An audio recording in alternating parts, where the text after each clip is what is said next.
চকুপানী, হুমনীয়া, আৰ্তনাদ আৰু তেজৰ কৰাল মানে 30 অক্টোবৰ।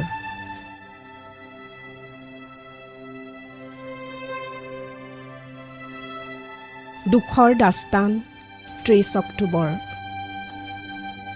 দেশ কাল নিৰ্বিশেষে 30 অক্টোবৰৰ মাজেৰে আমি শিকিব খোজোঁ মানৱতাৰ অলেখ নিলিখা পাঠ। এক ঐতিহাসিক প্ৰেক্ষাপটত মোৰ চিৰ চেনেহী অসম। সময় কেলেণ্ডাৰত সিদিনা 2008 চনৰ 30 অক্টোবৰ। পবিত্ৰ বৃহস্পতিবাৰ আছিল।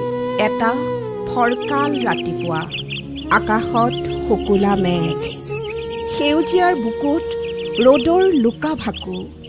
ক্ৰমান্বয়ে মানুহবোৰ নিজৰ নিজৰ কামত ব্যস্ত হৈ পৰিছিল। ছাত্ৰবোৰ স্কুললৈ, চাকৰিয়ালবোৰ অফিচলৈ, বনুৱাবোৰ নিজৰ কৰ্মক্ষেত্ৰলৈ। মুঠতে চৌপাশে ব্যস্ততা। অটো ষ্টেণ্ডত অটো চালকৰ আড্ডা, মিঠাইৰ দোকানত গ্ৰাহকৰ ভিৰ, প্ৰেমিকৰ বুকুত প্ৰেম, অভিভাৱকৰ বুকুত সন্তানৰ প্ৰতি মৰমসনা উত্তাপ। প্ৰতিজন গাড়ী চালক যেন ধনুৰ্ধৰ অৰ্জুন আৰু পথচাৰীৰ খোজৰ ক্ষিপ্ৰতা। এনেতে হঠাৎ এলানি শব্দ কঁপি উঠিল মোৰ প্ৰিয় গুৱাহাটী, কোকৰাঝাৰ আৰু বৰপেটালৈ। এয়া যেন অন্য এক হিৰোশ্বিমা, অন্য এক নাগাচাকি। জুই, ধোঁৱা, মানুহৰ আৰ্তনাদ, স্তব্ধ সময়, স্তব্ধ বতাহ। নিমিষতে চকুৰ সন্মুখতে অৰ্ধমৃত, মৃত আৰু অগ্নিদগ্ধ মানুহৰ দৌৰ।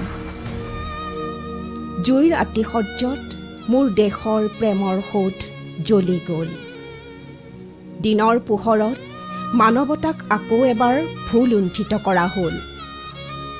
জীৱন আৰু মৃত্যুৰ টনা আজোৰাত মোৰ সম্প্ৰীতিৰ চিৰচেনেহী অসম যে এনেকৈ ডাউ ডাউকৈ জ্বলি যাব, সেয়া আমি এবাৰলৈও কল্পনা কৰা নাছিলোঁ।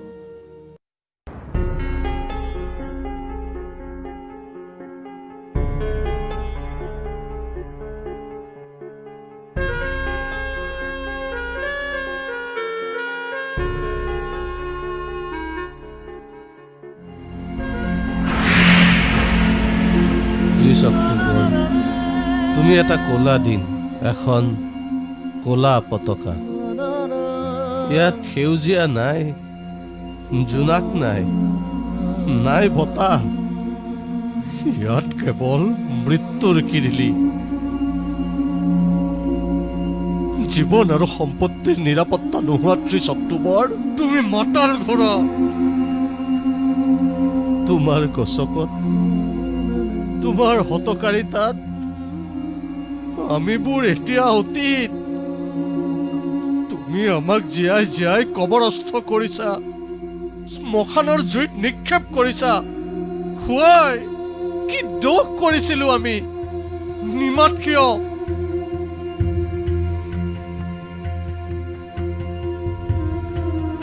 সেইদিনা জুই আৰু ধোঁৱাৰ মাজত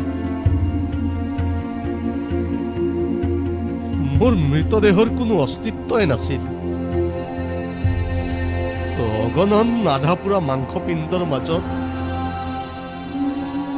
মোৰ শৰীৰৰ অংগ প্ৰত্যংগবোৰ সিঁচৰিত হৈ পৰিছিল।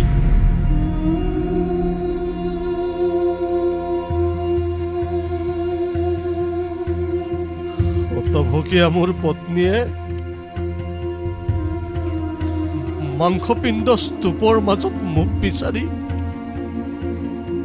কান্দি কাটি মূৰ্ছা গৈছিল। বোমাটো ফুটাৰ ঠিক কেইছেকেণ্ডমান আগত মোৰ 3 বছৰীয়া শিশুটিৰ বাবে এটা ডায়েৰী মিল্ক চকলেট কিনিবলৈ দোকানখনত সোমাইছিলো মাত্ৰ। এবাৰ ভাবিছিলো চকলেটটো নিকিনোৱে নেকি? কিন্তু চকলেট নাপালে সি জানো মোক সোধাই এৰিব? সি ডায়েৰী মিল্ক নোপোৱাৰ বেদনাত গোটেই ঘৰখনতে বিপ্লৱ আৰম্ভ কৰি দিব। তাৰ মৰম সনা চিঞৰত গোটেই কলনীটো কঁপি উঠিব। সিটো আমাৰ যুগ্ম জীৱনৰ প্ৰথমটো বুকুৰ টুকুৰা। তাৰ খং, তাৰ অভিমানবোৰ মিটাব নোৱাৰিলে কিহৰ দেউতাক হলো মই? আৰু সেই ডেইৰী মিল্ক কিনিবলৈ গৈয়ে মই মোক শেষ কৰি দিলো গণেশগুৰিত।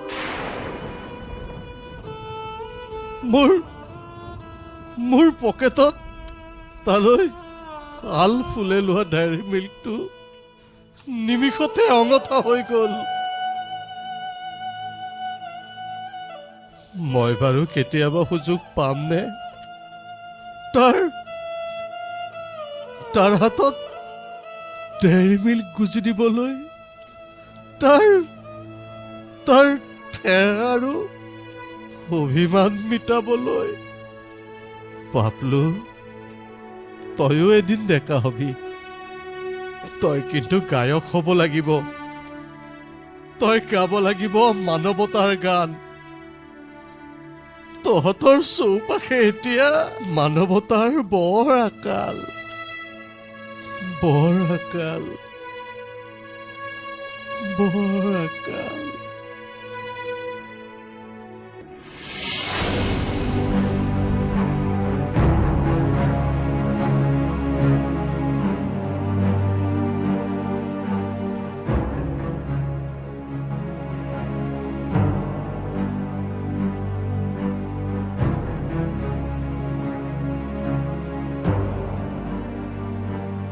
আপোনালোকৰ কল্পনাৰ স্বৰ্গৰাজ্যৰ ময়ো এজন।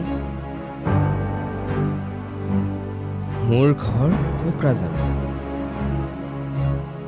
30 অক্টোবৰৰ দিনাখন ভণ্টিৰ বিয়াৰ বজাৰ কৰিবলৈ বজাৰত সোমাইছিলোৱে মাত্ৰ এনেতে ফুটি গ'ল সেই কলংকিত বোমাটো। দেউতা মৰাৰ পিছত মই, বিধৱা মা আৰু ভণ্টি মিলি আমাৰ 3জনীয়া সংসাৰখন এই কম্পিউটাৰ ইনষ্টিটিউটতে মই কাম কৰিছিলোঁ। বিধৱা মা আৰু ভণ্টিক মই কোনোদিনেই অভাৱৰ মুখামুখি হ'বলৈ দিয়া নাছিলোঁ। দেউতাৰ মৃত্যুৰ পিছত তেওঁৰ আধৰুৱা কামৰ সমস্ত দায়িত্ব মই মূৰ পাতি লৈছিলোঁ। কিন্তু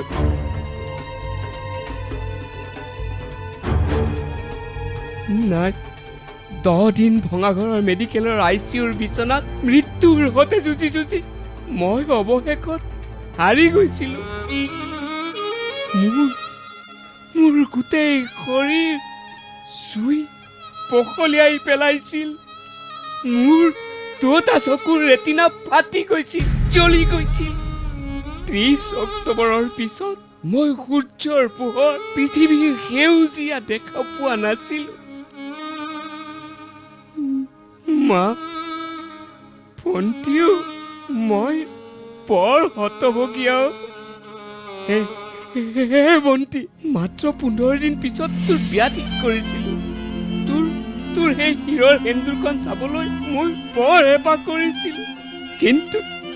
কিন্তু এই অভিশপ্ত 30 অক্টোবৰে স্তব্ধ কৰি দিলে, তছ নছ কৰি দিলে মোৰ আশাৰ আবদাৰ।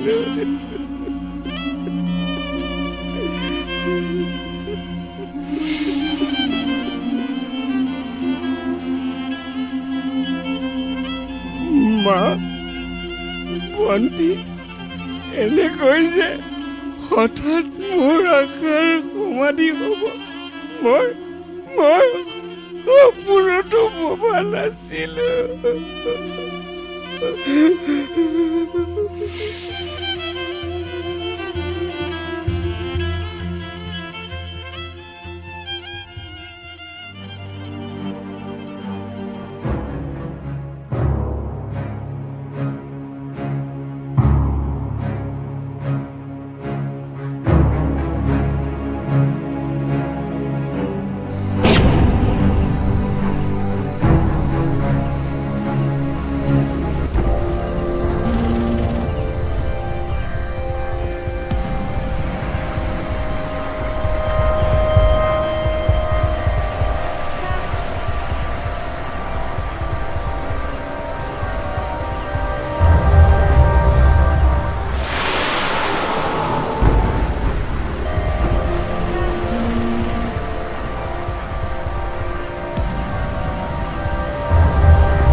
আধা লিখা দুখৰ দস্তাবেজ মোৰ ঘৰ নামনি অসমৰ বৰপেটাৰ সিদিনা মই মোৰ বন্ধুৰ সৈতে চৌধুৰী কমপ্লেক্সৰ ফাৰ্ষ্ট ফ্ল'ৰৰ পৰা তললৈ নামি আহিছিলোঁ মাত্ৰ। আয়ৈ ঘাতকৰূপী বোমাটোৰ প্ৰচণ্ড শক্তি নিমিষতে চূৰ্ণ বিচূৰ্ণ হৈ গ'ল আমাৰ অস্তিত্ব। মোৰ মগজুৰ লাওখোলা বহুত দূৰলৈ উফৰি গৈছিল, বখলা বখলাই জহি খহি গৈছিল। মোৰ ৰক্ত মাংস হৰিয়ে যেতিয়া মোৰ মৃতদেহটো পুলিচ ভানেৰে চোতাললৈ অনা হৈছিল, লগাতকৈ মই বেছি ফুলিছিলোঁ। মাখিয়ে চানি ধৰিছিল মোৰ তেজৰ কৰাল লগা শৰীৰ। অ পিতা, মই কিম্ভূত কিমাকাৰ হৈ পৰিছিলোঁ। মোৰ হতো দেখি মায়ে বিশ্বাস কৰিব পৰা নাছিল সেয়া যে মই। মায়ে বুকুত ভুকুৱাই ভুকুৱাই কান্দি কান্দি সুধিছিল, ই মোৰ প্ৰাণৰ পুতুল নহয়, ই মোৰ প্ৰাণৰ পুতুল নহয়। আপোনালোকে মোৰ পুতুলক ক'ত লুকুৱাই ৰাখিছে, ক'ত? মোৰ মাই কান্দি কাটি বাউল হৈ মূৰ্ছা গৈছিল। যাওঁ দে।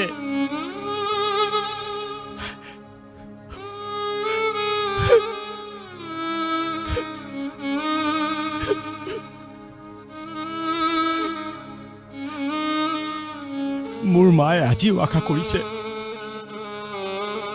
ই ক'ৰবাত অচিন মুলুকত জীয়াই আছে। মায়েতো নাজানে মই এটা সীমাহীন অতি দুখৰ হলাহল। মই স্বদেশৰ মাটিত দুখৰ দাস্তান মই।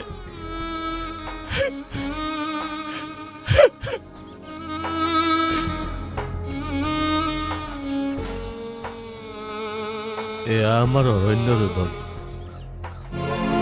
শূন্যত গদা ঘূৰোৱা আমাৰ আফচোচ। মানৱতাৰ বধ্যভূমিত আমাৰ প্ৰিয়জনক এৰি থৈ আহি আমি কি সুখত থাকিব পাৰোঁ? জীয়াই থকা মানুহবোৰে কৈছে আমাৰ সদগতি হ'ব লাগে, আমি সুখত থাকিব লাগে। আপোনালোকৰ কল্পনাৰ স্বৰ্গৰাজ্যৰ পৰা আমি ৰিঙিয়াই কৈছোঁ, আমি সুখী নহয়, আমি বিব্ৰত, আমি অস্থিৰ।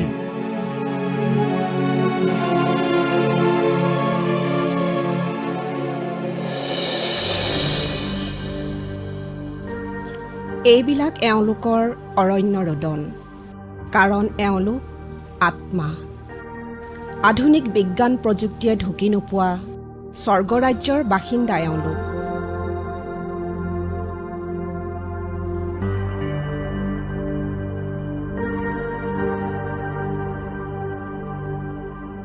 এতিয়া প্ৰশ্ন হ'ল, আত্মাৰ অতৃপ্ত বিননিবোৰ কেতিয়াবা ইতিহাসত লিপিবদ্ধ হ'বনে? লিপিবদ্ধ হওক কিম্বা নহওক, তথাপি এওঁলোকৰ জীৱনৰ কৰুণ বিননিবোৰ আপোনালোক ৰাইজ এবাৰ নুশুনিবনে? জীৱন আৰু সম্পত্তিৰ নিৰাপত্তাহীনতাৰ প্ৰশ্নটোৱে আজি সমগ্ৰ পৃথিৱীখনকে অস্থিৰ কৰি তুলিছে। কাৰণ যুগে যুগে 30 অক্টোবৰৰ পুনৰাবৃত্তি সভ্যতাৰ বুকুত। আজি যদি ভাৰতবৰ্ষৰ গুৱাহাটী, মুম্বাই, কাইলৈ পাকিস্তানৰ পেছোৱাৰত, পৰহিলৈ ইৰাক, আফগানিস্তান, পেলেষ্টাইনত, ইমানৰ পিছতো আফচোচ, পৃথিৱীক ভাল পোৱাৰ শপত। এওঁলোকৰ দৰে শক্তিহীন আত্মাবোৰে পৃথিৱীৰ গতিপথ সলাব নোৱাৰে। সেয়ে 30 অক্টোবৰ তোমাক ফেয়াৰৱেল জনাবৰ সময় হ'ল। আমাক 30 অক্টোবৰ নালাগে। বন্দুক বেইনেটেৰে আমি পৃথিৱীৰ নক্সা আঁকিব নোখোজো। তেজৰ ৰং আৰু আৰ্তজনৰ চকু পানীৰে অঁকা পৃথিৱীৰ পট্ৰেইটো আমাক নালাগে। হে সন্ত্ৰাসবাদৰ প্ৰবক্তা, ৰথী মহাৰথী, পৃথিৱী নামৰ সেউজীয়া গ্ৰহটোৰ স্বাৰ্থত, মানৱতাৰ সপক্ষত আপোনালোক এতিয়া সলনি হ'বৰ হ'ল। যদিও ঘাতক, আপোনালোকতো মানুহ, আপোনালোকৰ বুকু মানুহৰ বুকু। আপোনালোকৰ হাত মানুহৰ হাত। আপোনালোকৰ সেই হাত কিয় হ'ব নোৱাৰে পল ৰবচনৰ হাত, মাদাৰ টেৰেছাৰ হাত, নাইটিংগেলৰ হাত? আমাক সাৱটি ধৰিবলৈ হওক আপোনালোকৰ প্ৰেমৰ দুহাত। তাৰ বিনিময়ত আপোনালোকলৈ হেজাৰ কৃতজ্ঞতা আৰু ভালপোৱাৰে ইতি।